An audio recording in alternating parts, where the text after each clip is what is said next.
touch you, it is utterly destroyed in the name of Jesus. आप इस चेतना के साथ जीवन बिता सकते हैं कि जैसे ही कोई बुराई आपके जीवन के निकट भी आने लगेगी तो उसी समय तुरंत मर जाएगी यीशु के नाम में। Amen. That's what he's calling his church. He's like, come up higher. All that, you know what the Bible says, if you just know that your sins are forgiven and God is your father, you're a babe. अगर आपको सिर्फ ये पता है कि आपके सारे पाप माफ हो गए, परमेश्वर आपका पिता है, तो आप बच्चे हैं अभी। मेरे पाप माफ हो गए, अब हम नीले आसमान में जाएंगे, पर प्रभु यीशु मसीह से मिलेंगे। There is a mandate for you on this earth. पृथ्वी पर आपका होने के पीछे एक मकसद है। He wants you to walk in dominion. He wants you to manifest His glory. He wants you to manifest His power on this earth. वो चाहता है आप प्रभुता में जिए, उसकी ताकत का प्रदर्शन करें इस पृथ्वी पर जीते जी। Amen.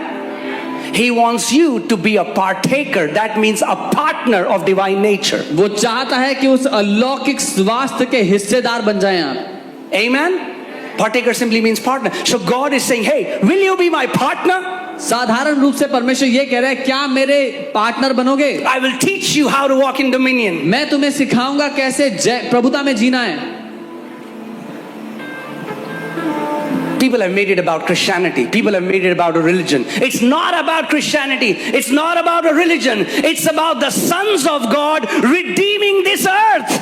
लोगों ने इसको ईसाई धर्म के बारे में बना लिया। ये ईसाई धर्म के बारे में नहीं है, ये परमेश्वर के पुत्रों के बारे में है जो इस पृथ्वी को छुड़ाएंगे, आजाद करेंगे।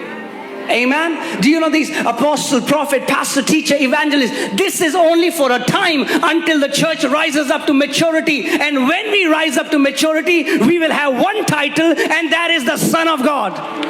प्रेरित, भविष्यद्वक्ता, पास्टर, ये सारे जो शीर्षक हैं थोड़े समय के हैं, जब तक पूरी मसीह की कलीसिया उठ खड़ी ना हो जाए उस पुत्र के स्वभाव में, और जब वो ऐसा हो जाएगा तो हम इस पृथ्वी को छुड़ा लेंगे। Amen.